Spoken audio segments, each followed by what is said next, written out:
Listen to your heart, Monday at 10.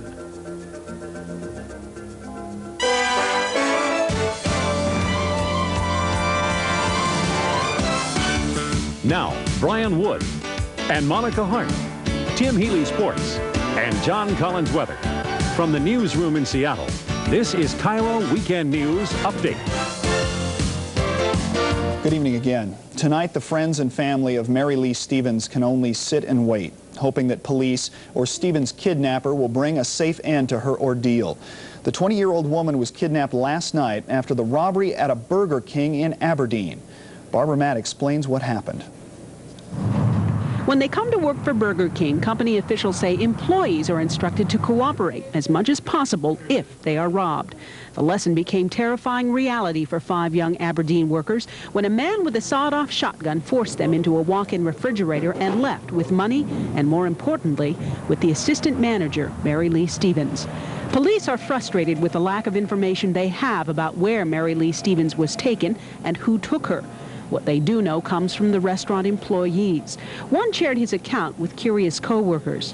Because they were in the locker for nearly half an hour, the robbery victims didn't see which way the suspect fled.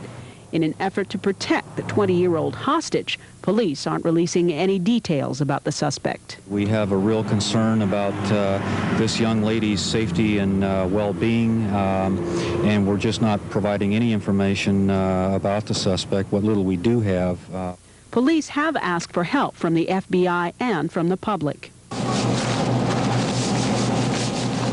Meanwhile, Mary Lee Stevens' friends and co-workers clean up police fingerprint powder and keep hoping for the best.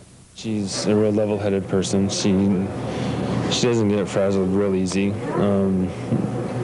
From all the reports that I've heard, she did everything that she could have possibly done to keep everybody safe and did whatever she was told to do.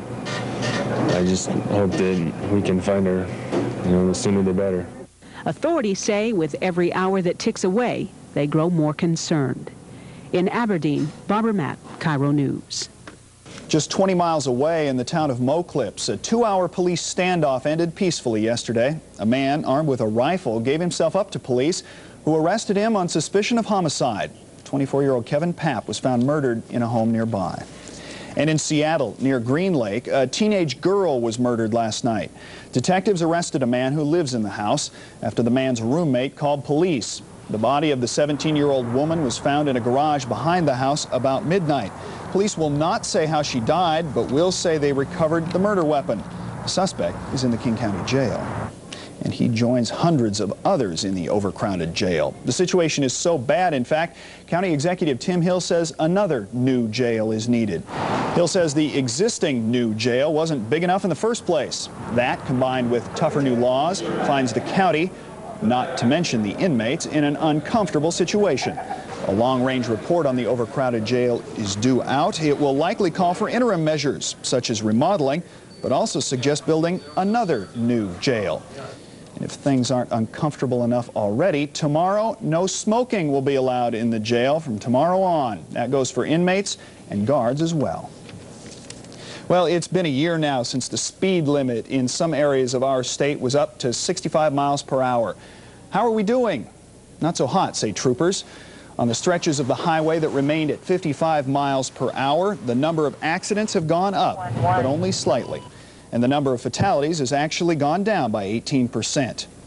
Compare that to the 65-mile-an-hour zones. 30% more accidents, 35% more injury accidents, 38% more fatal accidents. Here in King County, there are only 33 miles of highway with the 65-mile-an-hour limit. The majority of the faster track is in the eastern part of our state. Well, still to come tonight on KIRO Weekend News, Jesse Jackson gives an example of how he'd handle foreign policy by jumping into the Panama crisis. And Easter in Rome. Thousands gather to hear the Pope's annual message of rebirth and peace. We're coming back.